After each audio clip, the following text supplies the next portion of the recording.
be me writer, or at least that's what I tell people at parties.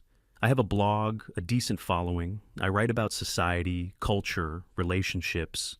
Mainly, I write about the problems, and a lot of the problems I see trace back to men. It's not a popular opinion in some circles, but in mine, it's basically gospel. Men are broken. They carry around this baggage from a bygone era, this toxic masculinity thing, and it makes them emotionally constipated. They can't communicate, they can't process their feelings, they just sort of short circuit. My younger brother Dennis is Exhibit A. He's a good kid, I guess, harmless. But he drifts through life like a plastic bag in the wind. He's the living embodiment of my thesis. A few months back, he calls me. His voice is all shaky. Asks if we can get coffee. This is a red alert. Dennis never initiates contact unless his world is on fire. I agree, mentally preparing my talking points and supportive yet firm advice. We meet at some place that smells like burnt coffee and regret. He's sitting there, hunched over the table, looks like he hasn't slept in days. His girlfriend of about a year, maybe a bit more, just broke up with him. He mumbles the details into his cup. She said he wasn't going anywhere, that he had no ambition, that she felt like she was his mother, not his partner. Classic. I've written this exact article 3 different times. He's looking at me, expecting sympathy. A hug, maybe. She was crazy anyway, bro. That's not how I operate. Coddling him would be part of the problem. I take a sip of my latte. I explain to him that the issue isn't his ex. The issue is him. It's the programming he's received his whole life. Be a man. Don't show weakness. Don't talk about feelings. This is the result. A man-child who can't articulate his own goals, so he expects a woman to build a life for him. I tell him he needs to do the work, to unpack his emotional baggage. He needs to learn to be vulnerable, to communicate his needs instead of just being passive. I'm laying it all out, a perfect roadmap to becoming a functional modern man. I'm giving him gold, stuff people pay therapists a fortune for. And he just sits there. He's not nodding, he's not arguing, he's just gone. His eyes are glassy. He just shrinks into his chair. After I'm done, there's this long, awkward silence. He just says, "I paid for half the rent. I cooked dinner most nights. I thought that was enough." MFW. He completely misses the point. It's not about chores, Dennis. It's about emotional labor.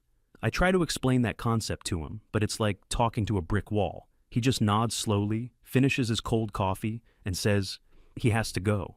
He walks away and I just feel this profound sense of disappointment. He's so close to understanding, but he just refuses to see it. He's a lost cause. I go home, fired up. My brother's pain is tragic, but it's also great material. I sit down and bang out a new blog post. Title, Why Modern Men Are Projects, Not Partners.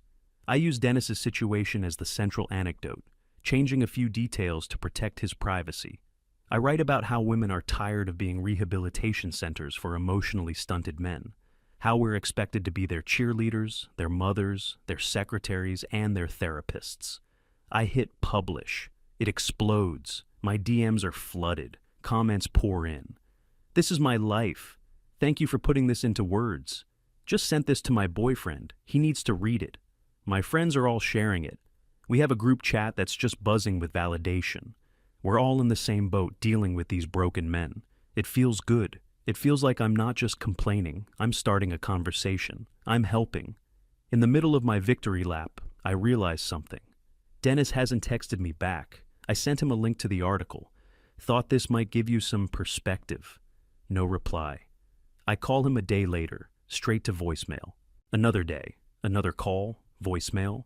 Okay, so he's mad. He's sulking because I told him the truth. Typical. Avoidance. Another symptom of the same disease. I figure he'll get over it. A week goes by, then 2. The silence starts to feel less like sulking and more like a void. I start to get a little worried, not because I think I was wrong, but because he's fragile. Maybe my truth bomb was too much for his delicate male ego. I decide to drive over to his apartment, the surprise wellness check.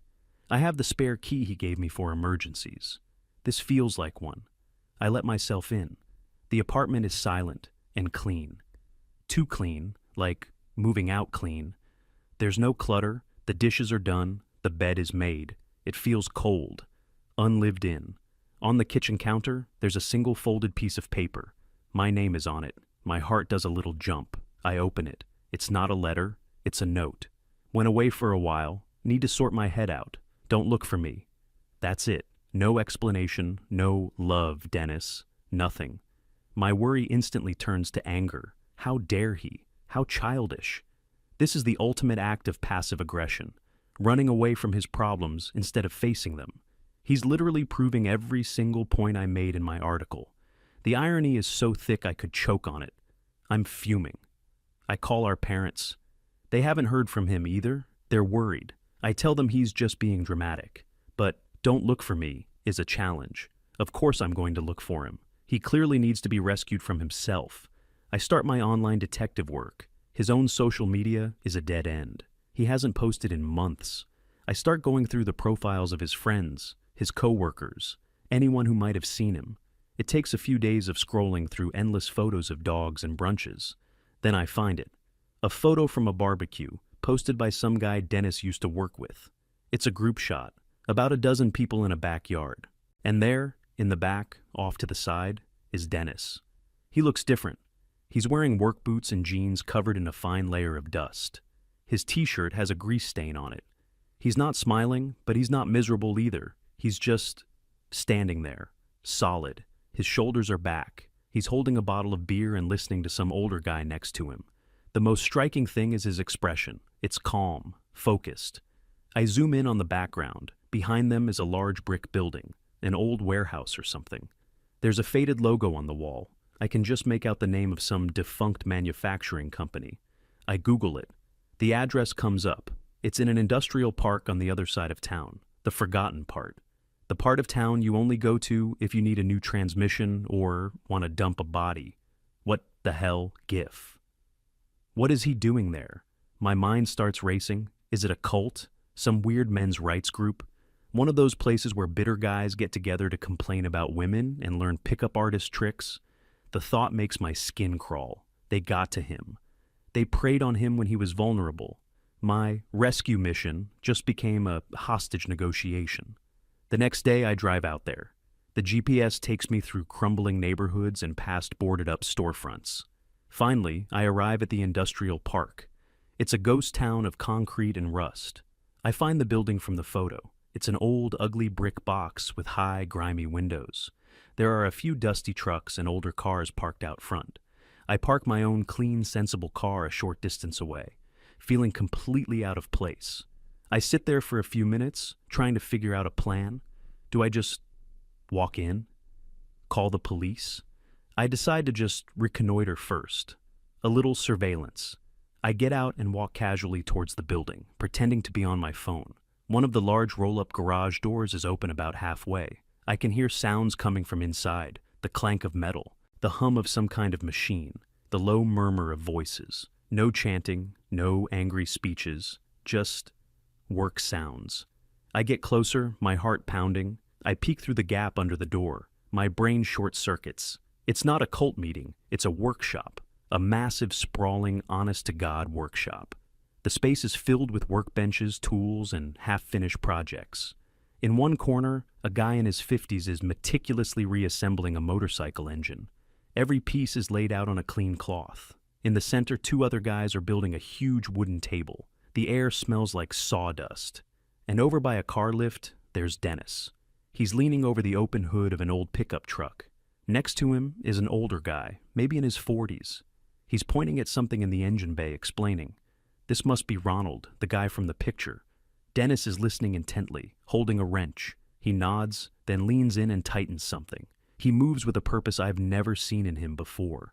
There are maybe a dozen guys in there, all different ages. They're not talking much, they're just working. Some work together, some work on their own projects. The atmosphere is quiet, focused, and weirdly peaceful. I'm just standing there, crouched by a dusty garage door, completely baffled. This makes no sense. Where is the bitterness? Where is the resentment? They're supposed to be in here, circle-jerking their grievances about the modern world. Instead, they're fixing things, building things. I see Dennis wipe his greasy hands on a rag. Ronald claps him on the shoulder and says something. Dennis actually cracks a small smile. Not a big happy smile, just a little satisfied smirk. The kind of smile you get when you've just figured something out. I feel this bizarre pang of something. Jealousy? I don't know. I back away from the door before anyone sees me. I get back in my car and my mind is a mess. This wasn't the plan. My entire narrative was that he'd run away to a toxic echo chamber to have his worst instincts validated. But this place, it doesn't feel toxic. It feels productive. I drive home in a daze. My righteous anger is gone. Now I'm just confused. I need to talk to him. I need to understand what this place is. I decide to try a different approach. No more ambushes. I send him a text. Hey, I know where you are. I was worried. Can we talk? I stare at my phone for an hour. Then 3 dots appear. He's typing. The message comes through. I'm fine. There's nothing to talk about. That's it. Blunt, dismissive. The old Dennis would have sent a long, rambling, apologetic text. This new Dennis is direct. And that scares me more than the anger I was expecting. I text back, I just want to understand, Dennis. No reply. The next day I go back. I can't stay away. It's like a puzzle I have to solve. This time, I don't hide. I park my car and walk right up to the open door. I stand there, arms crossed, waiting for someone to notice me. It takes a minute. They're all absorbed in their work. Finally, Ronald, the older guy, looks up. He sees me. He doesn't look surprised or angry. He just looks curious. He wipes his hands on a rag and walks over. He's not physically intimidating, but he has this aura of calm competence. Can I help you? He asks. His voice is even. I'm looking for my brother, Dennis. He glances over his shoulder at Dennis, who is still focused on the truck engine. He hasn't seen me yet. He's here, Ronald says. Is there a problem? Yes, there's a problem, I say, my voice a little sharper than I intended. What is this place? What are you doing to him? He raises an eyebrow. We're fixing a carburetor, he says, deadpan. Dennis finally hears my voice and looks up. His face doesn't register shock or happiness. It's just a blank slate. He puts his wrench down and walks over, wiping his hands. Jill, you shouldn't be here. I was worried about you, Dennis. You just disappeared. I left you a note. I said I was fine. This isn't fine. What is this place? It's like some weird boys' club. Ronald just stands there, watching us like we're a tennis match. Dennis sighs. It's the sigh of someone who is tired, not of work, but of this specific conversation. It's a workshop, he says. That's it. It's just a workshop. And what do you do here? Complain about how hard it is to be a man in 2023? The question hangs in the air. A few of the other guys have stopped working to look at us. Dennis doesn't get angry. He just looks at me with something like pity. No, he says, his voice quiet but firm. We don't talk about women at all. I don't believe you. You don't have to. I'm busy, Jill. I have to get back to work. He turns his back on me and walks back to the truck. Just like that. He dismissed me. I'm left standing there with Ronald, feeling like an idiot. I turn to him, my last resort. What did you say to him? What did you do? Ronald looks at me, and for the first time, I see a flicker of emotion in his eyes. It's not anger. It's a kind of weary sadness. I didn't do anything, ma'am, he says. Your brother came here a few weeks ago. He said he wanted to learn how to fix his own car because he was tired of being helpless. He gestures around the workshop. That's all we do here. We teach each other how to be less helpless. That's the whole program. He turns and walks back into the workshop, leaving me alone in the doorway. The sounds of work start up again. They've already forgotten I'm here. I'm irrelevant to them. I get in my car and just sit there, my mind a blank. The narrative is shattered. My theories are turning to dust. He wasn't broken, he was helpless. And he found a way to fix it, without any of my brilliant insights, without any of my emotional labor. He just picked up a wrench. I drive home on autopilot. The whole way back, my brain is trying to reassemble my shattered worldview. He wasn't broken, he was helpless. The words echo in my head. It's a subtle distinction, but it feels like the difference between a puddle and an ocean. I get to my apartment, a place I've always considered a sanctuary of enlightened thought. Now, it just feels like a quiet, sterile box. I immediately text my friends in the group chat. I need my echo chamber back. You guys will not believe what just happened with my brother. I give them the whole story, the disappearance, the note, the weird industrial park. I describe the workshop, the tools, the silent men working. I tell them what Ronald said. We teach each other how to be less helpless. I expect them to be as horrified as I was. Their reactions are exactly what I need. OMG, that's a cult. It's a MG Tau breeding ground. He's being radicalized. That Ronald guy sounds like a manipulative predator. They target vulnerable men. Their words are like a balm on my confusion. Okay, good. My initial instincts were correct. This place is dangerous. Dennis isn't getting better. He's getting brainwashed. His calmness wasn't peace. It was indoctrination. My mission to save him is back on. My friends and I spend the next hour brainstorming. We decide I need to gather evidence. I need to expose this place for what it is. I need to find the dark underbelly that I know must be there. So, I start digging. I look up the property records for the warehouse. It's owned by a shell corporation with a generic name, Dead End. I try to find Ronald online. No social media, no digital footprint at all, aside from public records. It's like he doesn't exist after 1995. This is suspicious, very suspicious. Only criminals and cult leaders are this offline. My next step is surveillance. I can't just sit outside in my car again. They'll recognize it. So I park down the street and walk, hiding behind other industrial buildings, feeling like a spy in a bad movie. I watch them for a few days, a couple of hours at a time after I finish my own work. What I see is aggressively, infuriatingly boring. I see them arrive in the morning, separately. I see them work. They listen to an old rock station on a dusty radio. I see them eat lunch together, sitting on old crates and oil drums. They don't talk much. They just eat. I see a delivery truck bring them a load of lumber. They all pitch in to unload it.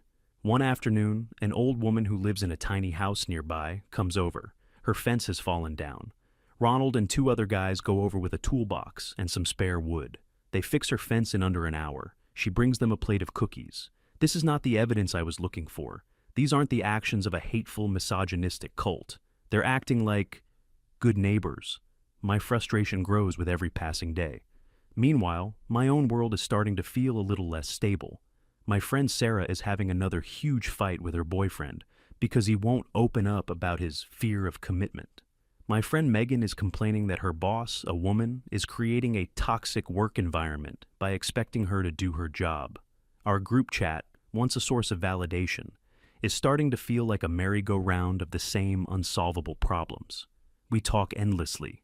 We deconstruct every interaction, analyze every text message, pathologize every male behavior. But nothing ever changes. The problems are always there. One night, I'm at a bar with Sarah. She's crying into her overpriced cocktail. Her boyfriend finally opened up. He told her he's not afraid of commitment. He's just not sure he wants to commit to her. This is somehow worse. I give her all the standard advice. He's emotionally manipulating you. You deserve better. He needs to work on himself. The same words I said to Dennis. They sound hollow now. As I'm sitting there, listening to her, I see Dennis. He's across the street, walking out of an auto parts store. He's with one of the younger guys from the workshop. They're carrying a heavy-looking box between them. They're laughing about something. Dennis looks healthy. He's gained some weight, some muscle. He stands up straight. He doesn't look like a project. He looks like a man who knows how to do things. He doesn't see me. He and his friend load the box into the back of that same old pickup truck and drive off. I feel a knot in my stomach. Sarah is still talking. And he just doesn't get that his inability to be vulnerable is the real problem. I'm not listening anymore. I'm just thinking about Dennis laughing, carrying that heavy box. He fixed the problem, but he didn't fix himself. He fixed his environment. He removed himself from the game. I decide I have to try one more time, a different tactic. No accusations, no ideology. Just a sister talking to her brother. I wait until a Saturday afternoon. I drive to the workshop. This time, I bring a peace offering, a box of expensive donuts. I walk up to the open door. Ronald sees me first. He gives me a small, cautious nod. Dennis looks up. When he sees me, he just sighs. He's not angry, just burdened. I hold up the box. I brought donuts. A few of the younger guys perk up. Dennis walks over. What do you want, Jill? I want to talk, and I wanted to apologize. I was worried. I handled it badly. This seems to soften him a little. Okay, he says. We're on a break anyway. He takes the box and puts it on a workbench. A few guys come over and grab one, murmuring thanks. He and I stand awkwardly off to the side. I try to make small talk. So, what are you working on? He points to the pickup. The transmission was slipping. We're rebuilding it. We? Ronald showed me how. Now I'm helping him do it. Next time, I can do it myself. There's a quiet pride in his voice that I've never heard before. That's cool, I say, feeling lame. So, this is what you do all day? Fix cars? Sometimes cars, sometimes we work on the building. Sometimes we build furniture for people. Someone's always got a project. And that's it? That's the whole thing. That's the whole thing, he says, his patience clearly wearing thin. Look, what do you really want? I take a deep breath. I want to understand why you think this is better than working on yourself, dealing with your emotions. He actually lets out a short, bitter laugh. I tried that, he says.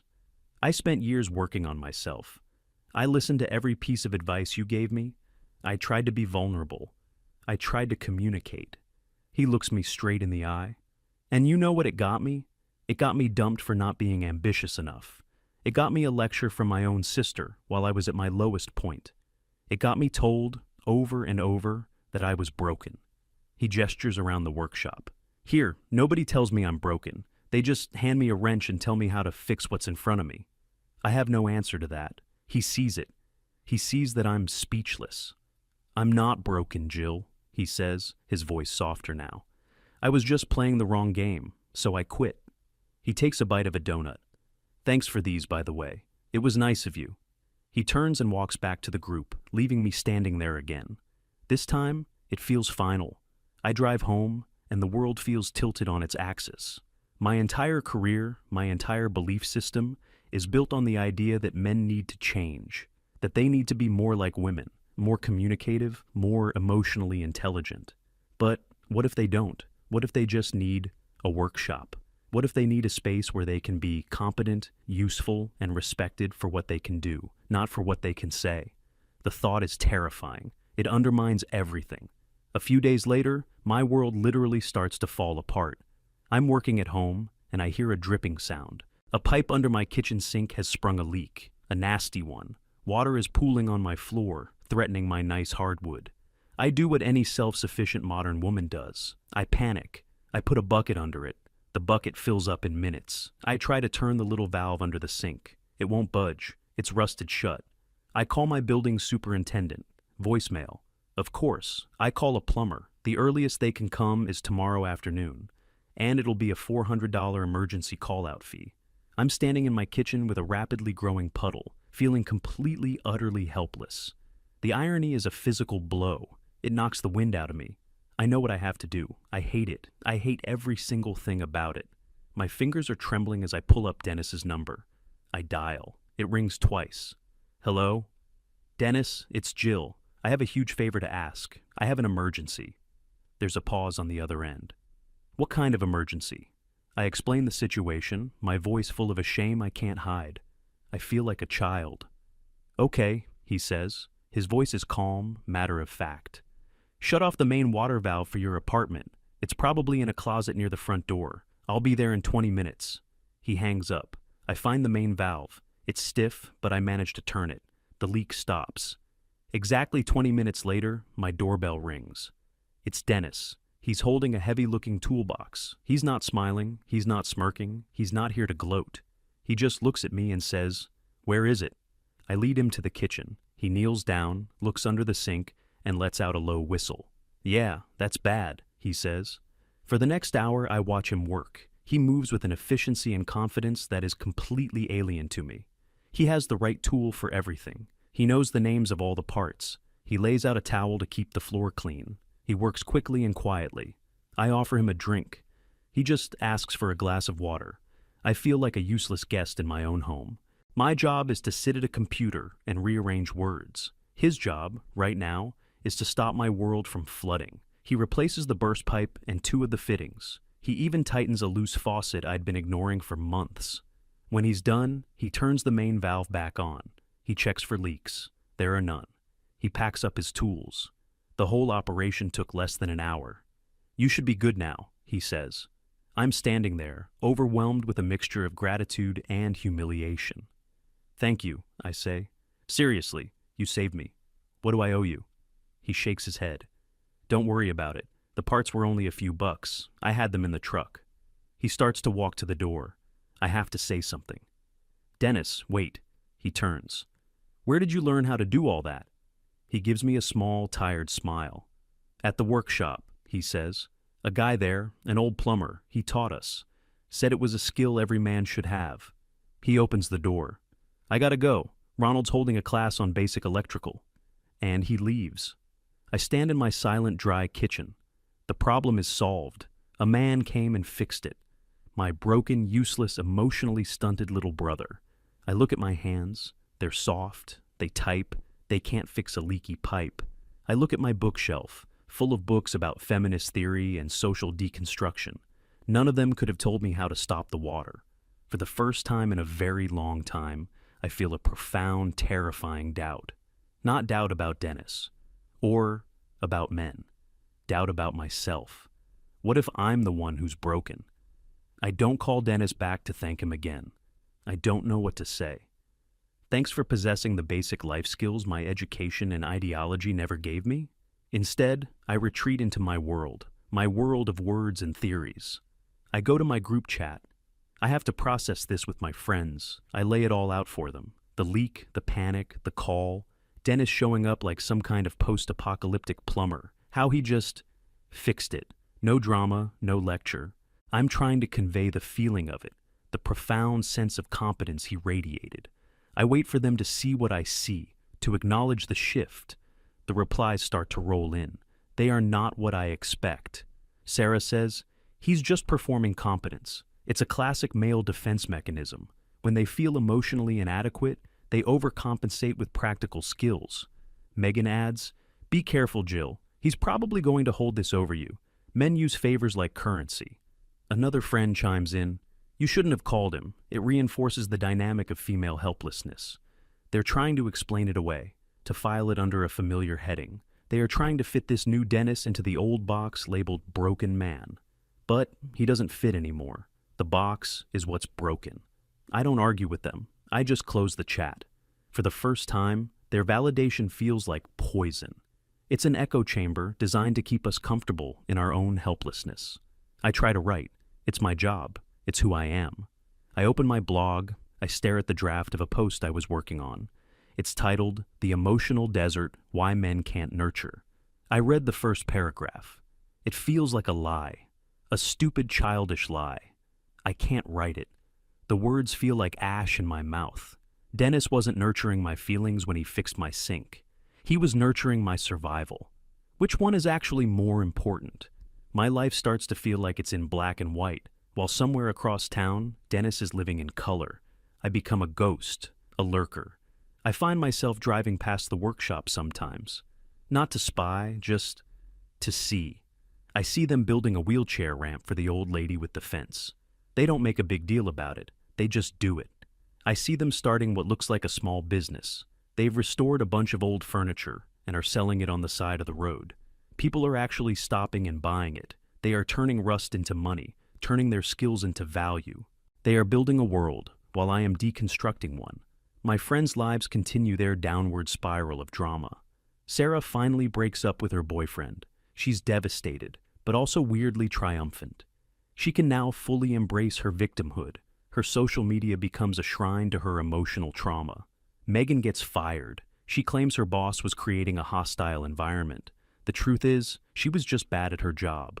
My own life is stagnant. My blog posts are infrequent and lack their old fire. My followers are noticing. I feel like I'm sitting in a waiting room, but I don't know what I'm waiting for. Then, the storm comes. It's not just a storm, it's a weather event, the kind they give a name to. The sky turns a sickly green-gray. The wind starts to howl. The alerts start screaming on my phone.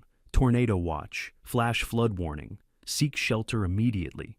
I live on the 3rd floor of my apartment building. I'm safe, mostly. But then the power goes out. The whole building goes dark and silent, except for the roar of the wind and the lashing of the rain. My phone still has a signal, for now. The group chat lights up. It's pure chaos. My power is out. I'm scared. I can't believe this is happening. My landlord isn't answering his phone.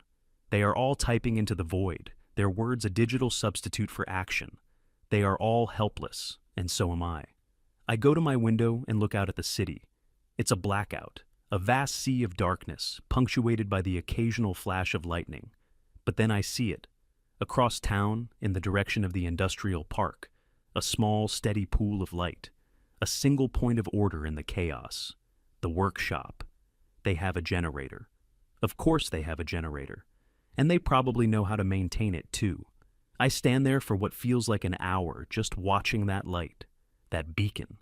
The worst of the storm passes. The wind dies down to a manageable roar. The light in the workshop remains. And then I see movement. The big garage door rolls up. The light spills out into the flooded street. A few figures emerge. They're wearing rain gear. One of them starts up a chainsaw. I can hear the buzz faintly over the wind. I watch, mesmerized, as Ronald, Dennis, and two other men start methodically cutting up a massive tree that has fallen and blocked the main road. They move like a team. They know what they're doing. No one is shouting orders. They just seem to understand the task and their role in it. While they work, another two men from the workshop get in that old pickup truck. They drive slowly through the flooded streets. They don't go far.